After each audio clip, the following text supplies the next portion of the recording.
Katie, let me start with you. I said it's been choppy. Actually, the S&P ended up the week down for the first time in 4 weeks or so. But it was more actually maybe on the bond side. If we saw the 10-year actually creep up above 80 basis points and the dollar sort of come off a little bit. What are the markets pricing in? Is it an election? Is it more stimulus to come or something else? Yeah, so I mean, the big news obviously in equity markets is earnings. So maybe we'll start a little bit there. We're about 27% of the S&P 500 has reported earnings. Average EPS is coming down 14% year over year, but it's better than expectations. 83% of companies are beating. And while you point out there's been some weakness in the market over a number of days, actually on a year-to-date basis, we're up 8.5%, which is a much better result than most people would have thought. So David, maybe quickly I'll hit on three themes that we're watching in the earnings space. The first is that we are seeing some of this fatigue that's contributing to lackluster returns of the COVID winners. So Netflix would be a great example of that.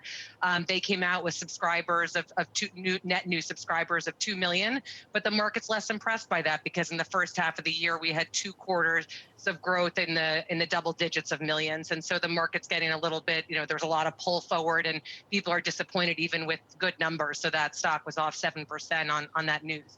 The second thing I think is actually a little bit more encouraging, and Lori, you should jump in terms of what you're seeing in bond markets, but we are seeing some cyclical recovery. So we actually have had some good numbers out of autos and industrials.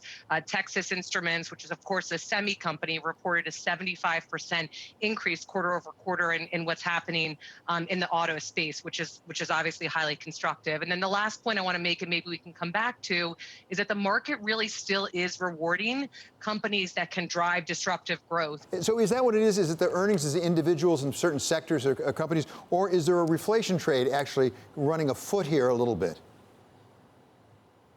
Well, there are several things that are driving bond yields right now. Certainly one of those is that it looks like economic activity is picking up. And so yields where they had been are just unrealistic, given that we are starting to see some green shoots. Certainly we've seen strength in housing, we've seen strength in consumer, we've seen strength in other parts of the market. So that's part of it. I think the other is that there's this kind of flight from treasuries and governments to other things. So if I look at our own portfolios, for example, we're slightly overweight equities because there's relatively little yield to be had in bonds. Looking at credit, looking at high yield, looking at gold, there are a number of other asset classes that our investors are preferring when you're looking at treasury yields that are just really delivering such little income. And then you look at the reflation trade to some degree too. And certainly we've started to see some of this tick up as it's become more likely that we'll see not only a Biden win, but potentially a Democratic sweep. And that does bode, we think, for higher interest rates over time. So, Katie, what about that? Now, coming back to Katie Koch of Goldman Sachs, what about that? Our market's saying, well, maybe we're going to have a Biden win, maybe a blue sweep, basically with the Senate as well, and maybe, by the way, more stimulus rather than less.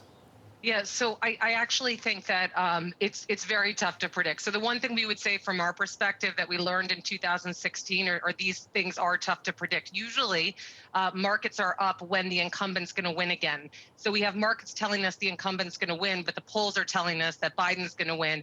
And I just think these things are relatively tough to predict. And so we run a balanced portfolio going into it. I do think I'd point out to 2 sectors that are going to be mispriced based on what the outcome looks like. So if we do happen to get a Trump victory, energy, which is down 50%, just to put that into context, is now only a 2% of the Russell 1000. Tesla itself is 1%. We're going to get a relief rally there. I think if we were to get a Democratic sweep, which you alluded to, utilities could be an interesting place that is underperforming the market and should rally on the back of the infrastructure spend, which you alluded to, which will be focused on renewables, and the fact that, of course, they can pass increased taxes on because of regulated pricing. So those would be 2 places I think, could possibly be mispriced. Laura, but go ahead. Sorry, Laura, I was going to say, where does COVID fit into all of this, if at all? I mean, we heard Katie actually say maybe there's a little bit of fatigue about COVID with Netflix, but does the market's really incorporating any assumptions about where we're going with COVID? Because I sure can't tell right now.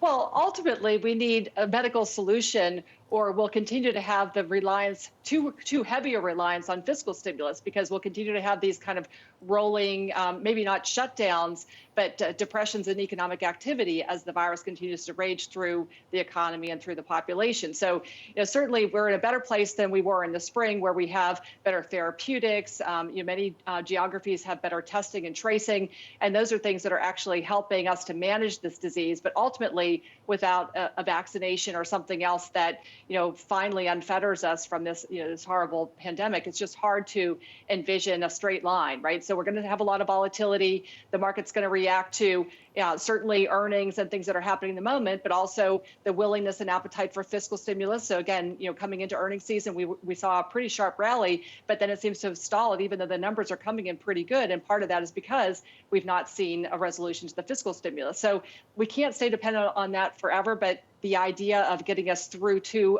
an ultimate medical resolution is really critical. What about Katie, briefly here at the end? How are the markets factoring in COVID? I'd agree with a lot of what Lori said, and just going back to the election in particular, we actually just need a result. The worst outcome would be actually a contested election where we would get a lot of volatility and markets would sell off. I think if we get a result that's not contested, either party is going to pass a stimulus package. We'll be larger under a blue wave, but either party is going to pass a stimulus package. That should help us move forward, and hopefully we'll continue to get good news on the vaccine front, which should also help lift all risk assets.